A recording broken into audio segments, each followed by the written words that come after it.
भूपेंद्र यादव की नामांकन सभा चल रही है और जहां पर सीएम भजनलाल शर्मा जो हैं वो संबोधित कर रहे हैं।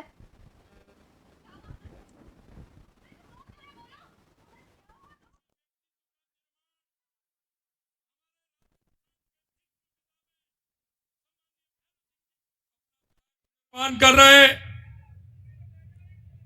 राज्यसभा के सांसद और अलवर के प्रत्याशी सम्मानीय भूपेंद्र जी यादव का जोरदार ताली बजा करके आप स्वागत और अभिनंदन करें,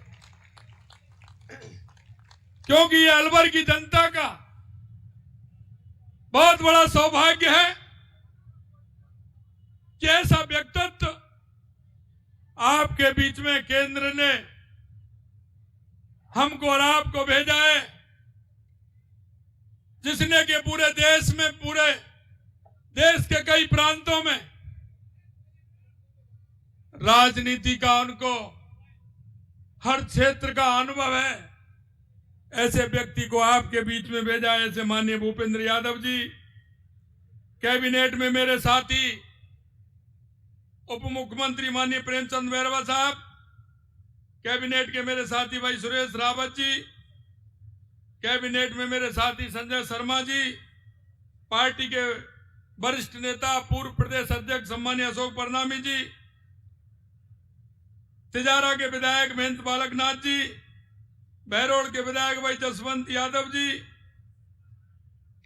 हरियाणा में राज्य मंत्री भाई संजय सिंह जी, जिला प्रमुख बलबीर छिल्लर जी, पूर्व मंत्री हेम सिंह बड़ाना जी, पूर्व विधायक तिजारा मोहम्मद सिंह जी, पूर्व विधायक अलवर बनवारी लाल सिंघल साहब, किशनगढ़ बास के पूर्व विधायक रामेद यादव जी, अलवर ग्रामीण के जयराम जाटव जी, रामगढ़ के ज्ञानदेव आहूजा जी, मुंडा वर्ग विधायक मंजीत चौधरी जी, हमारी लोकसभा के सह प्रभारी लक्ष्मीकांत भारद्वाज जी, लोकसभा के संयोजक संजय नरूका जी, जिला प्रभारी रोशन सैनी जी और पार्टी के हमारे जिला अध्यक्ष अशोक गुप्ता जी, उम्मेद भाया जी,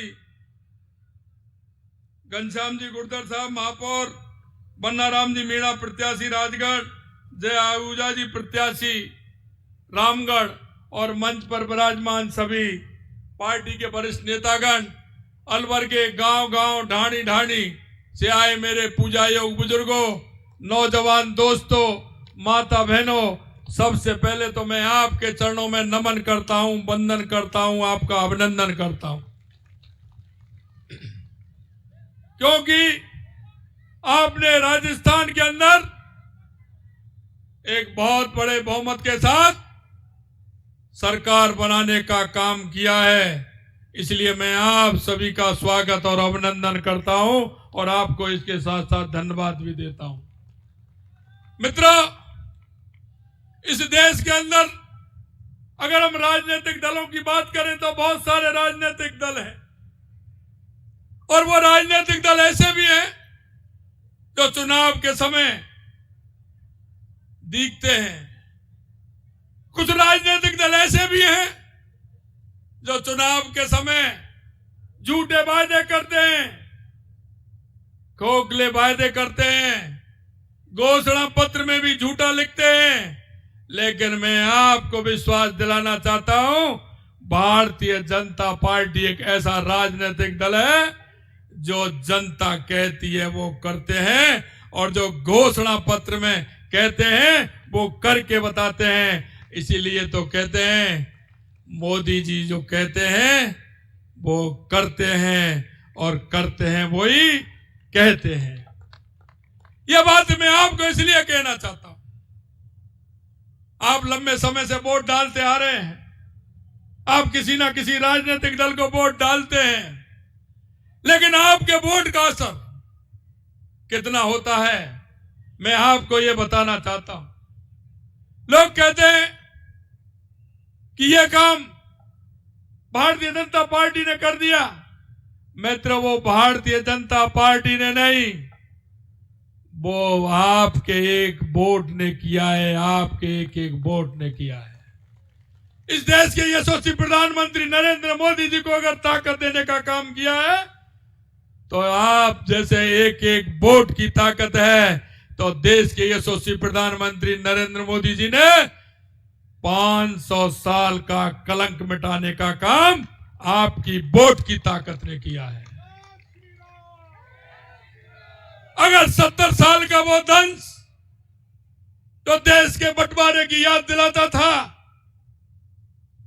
और उसको कहते थे कि धारा 370 हटाओगे तो खून की नदियां बह जाएंगी। मित्रों, मैं कहना चाहता हूं, आपकी उस वोट की ताकत ने धारा 370 हटाने का काम किया और एक बूंद खून के उस जमीन पर नहीं गिरी। ये आपके वोट का कमाल है, ये आपके वोट का कमाल है। मित्रों, मैं कहना चाहता हूं, अगर गरीब कल्याण की योजनाओं के बारे में आपको सोचना है तो आप वो भी ध्यान कर लीजिए।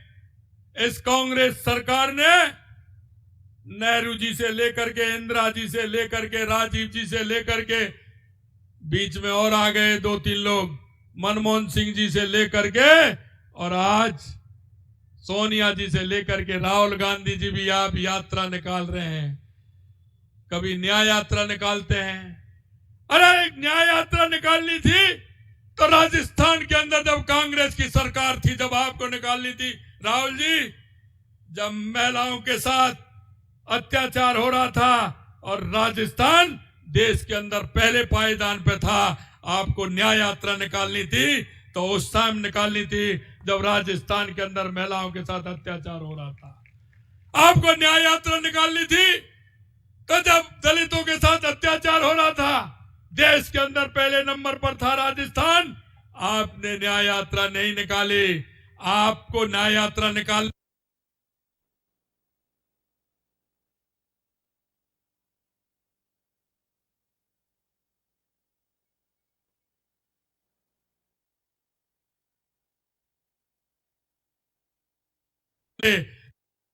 जब कांग्रेस ने वो वायदे पूरे नहीं किए तो आपको न्याय यात्रा इस राजस्थान के अंदर निकालनी थी।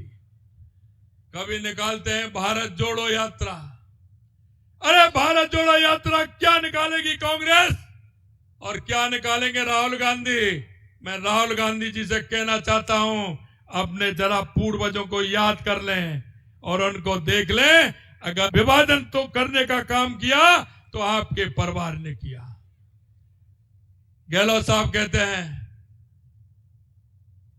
गहलोत साहब आपको सिर्फ अपने बेटे की चिंता है, सोनिया जी को राहुल की चिंता है, इस देश के और प्रदेश के बेटों की चिंता आपको नहीं है।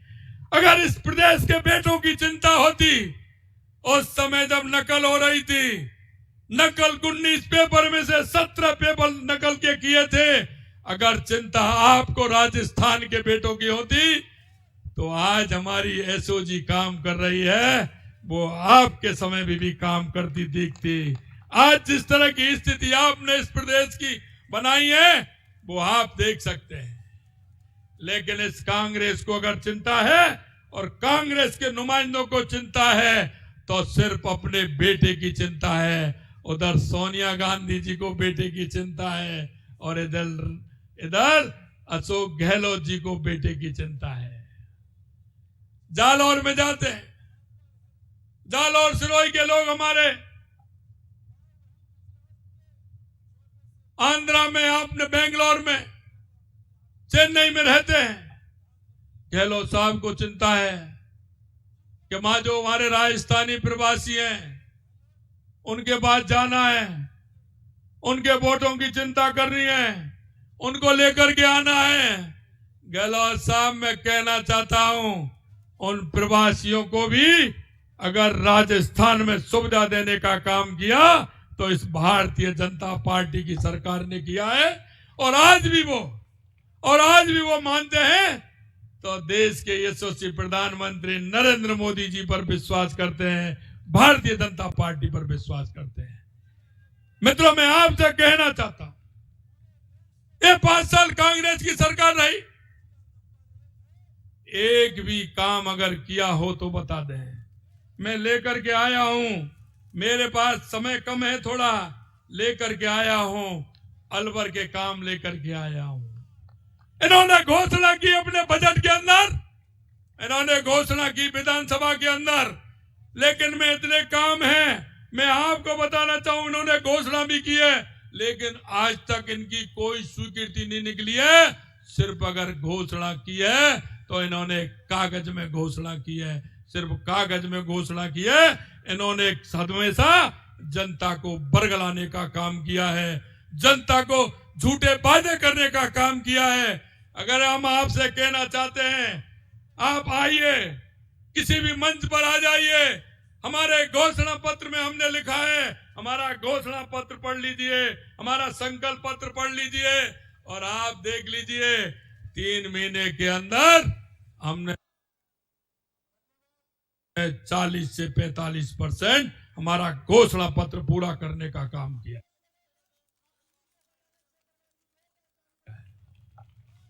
हमने जनता के बीच में कहा था कि युवाओं के साथ जो कुठाराघात हुआ है, युवाओं के साथ जिस तरह से इन्होंने युवाओं को छलने का काम किया है, युवाओं के आंखों में आंसू जिन्होंने लाए हैं, हमने कहा था कि हम SIT गठित करेंगे और एक एक चाहे कोई कितना भी बड़ा व्यक्ति हो, हम उसको किसी भी कीमत पर नहीं बख्शेंगे।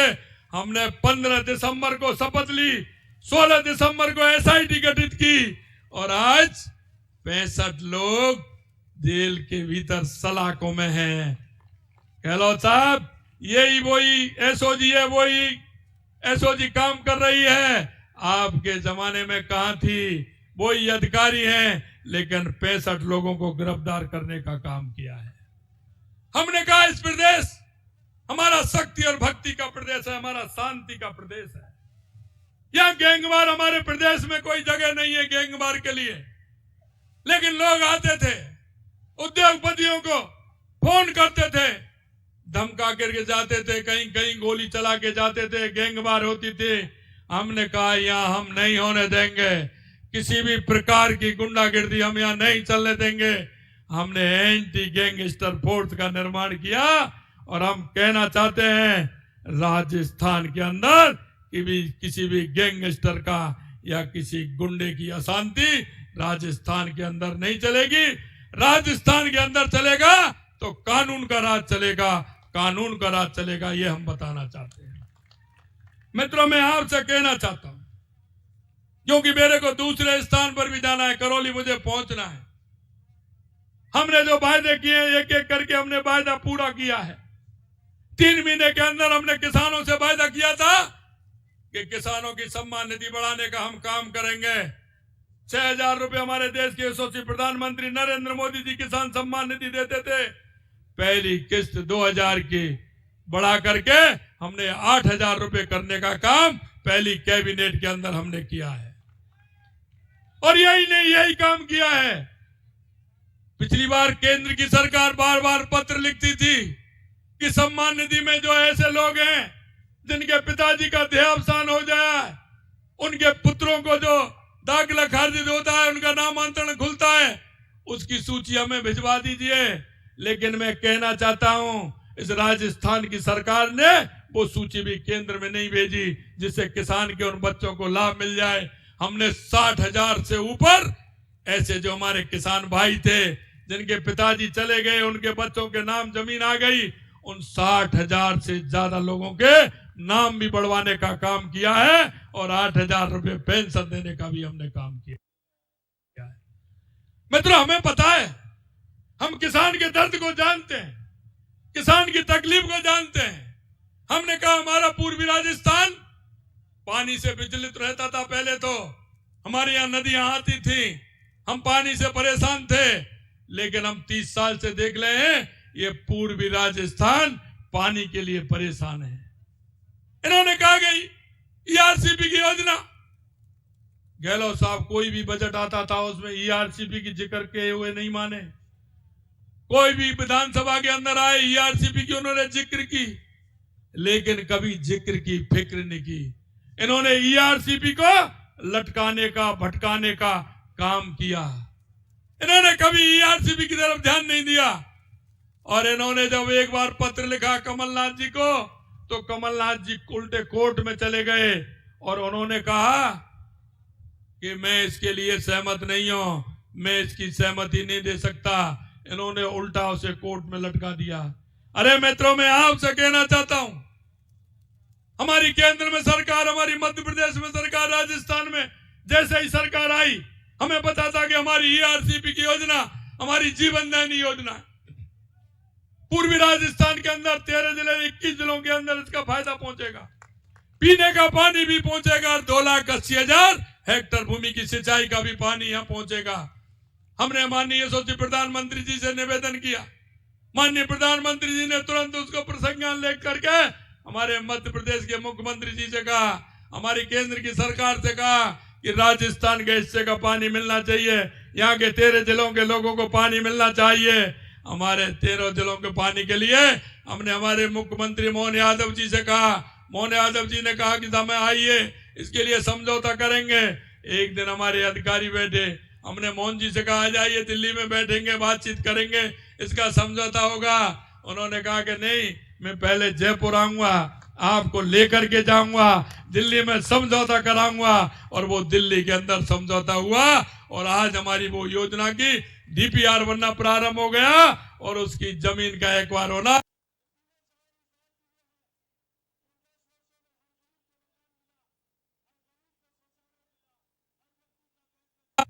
यह भारतीय जनता पार्टी की सरकार है और जो आपसे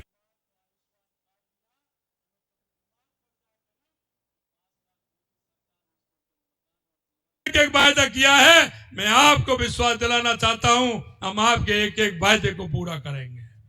कांग्रेस के लोग कहते थे, क्योंकि मुद्दा हमने उठाया, सभी प्रदेशों में वेट घटा दिया, लेकिन राजस्थान में डीजल पेट्रोल सबसे महंगा था। हमने देखा, जब हम इसके लिए बैठे और हमने देखा कि राजस्थान में कितनी अनियमितताएं चल रही है। हमारे राजस्थान के अंदर 5.5 रुपए का अंतर, डीजल और पेट्रोल में 5.5 और 6 रुपए का अंतर आ रहा था। हमने कहा ये कैसा है। हमने उस अंतर को भी संतुलित करते हुए हमने वैट भी 2% घटाया और उस संतुलन को भी किया, क्योंकि गंगानगर के अंदर 7.25 रुपए पेट्रोल घटा तो 6.5 रुपए डीजल घटने का काम किया। 3-3.5 रुपए से लेकर के और 7.5 रुपए तक हमने डीजल पेट्रोल घटाने का काम राजस्थान की जनता के लिए किया। मित्रों, मैं आपसे निवेदन करना चाहता हूं, जिसके मन में इच्छा शक्ति होती है, जो काम करना चाहता है, निश्चित रूप से वो काम करता है। और हमारी पार्टी, हम गणेश को, गरीब को गणेश मान करके पूजा करते हैं और ये हमेशा गरीब के साथ धोखा करते हैं। मैं आपसे इतना ही निवेदन करना चाहता हूं, अलवर के अंदर हमको ऐसा नेतृत्व मिला है, ऐसे सांसद का हमें प्रत्याशी बनाया है जो पहले से ही उनकी पूरे देश के अंदर छवि है। मैं आपसे यही निवेदन करना चाहता हूं मित्रों, कि राजस्थान के अंदर लगातार हम 2 बार से 25-25 सीट जीत रहे हैं। 14 में भी जीते, 19 में भी जीते। हमें विश्वास है अब की बार भी हम 25 सीट जीतेंगे। लेकिन एक भी बूथ ऐसा नहीं हो, एक भी बूथ ऐसा नहीं हो जिसमें भारतीय जनता पार्टी की विजय नहीं हो। एक एक बूथ पर भारतीय जनता पार्टी विजय हो। और अलवर के अंदर मैं ज्यादा टास्क देना चाहता हूं। मुझे पता है ये राठ का एरिया है और ये राठ के लोग जब ठान लेते हैं तो इनका कोई कुछ नहीं बिगाड़ सकता। ये राठ की धरती है और राठ के लोग जब प्रतिज्ञा करते हैं तो उसे पूरी करके रहते हैं। यहां से कम 6 लाख वोटों से ज्यादा माननीय भूपेंद्र यादव जी को आपको जिताना है। और मैं कहना चाहता हूं आपसे, ये अलवर ने अब तक चुने होंगे, लेकिन जब भूपेंद्र यादव जी को चुनोगे तो आप ही अपने आप में कहोगे कि अब तो इतना बड़ा काम करने वाले एक सांसद के रूप में नहीं, जो आज आप देख रहे हैं उसी रूप में जब देखेंगे। मैं आपसे यही कहना चाहता हूं मित्रों, हमको एक एक बूथ पर जाना है। एक एक बूथ पर जाते हुए हमें भारी बहुमत से 6 लाख वोटों से ज्यादा हमें माननीय भूपेंद्र जी को जिताना है। ऐसा मैं आप सभी से निवेदन करना चाहता हूं।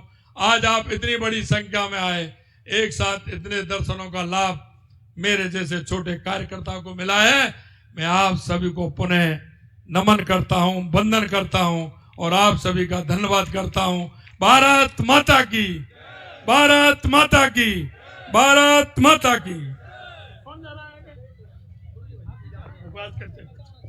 भारत माता की, भारत माता की, बल भर्तृहरि बाबा की, बल गिरिराज महाराज की, बल पूछरी के लोठा की। भारतीय जनता पार्टी जिंदाबाद, जिंदाबाद जिंदाबाद बीजेपी जिंदाबाद। जिंदाबाद जिंदाबाद। आप सभी का आशीर्वाद लेकर हमारे प्रत्याशी आदरणीय भूपेंद्र यादव जी हमारे यशस्वी मुख्यमंत्री भजनलाल शर्मा जी के साथ कलेक्ट्रेट में जा रहे हैं नामांकन भरने के लिए।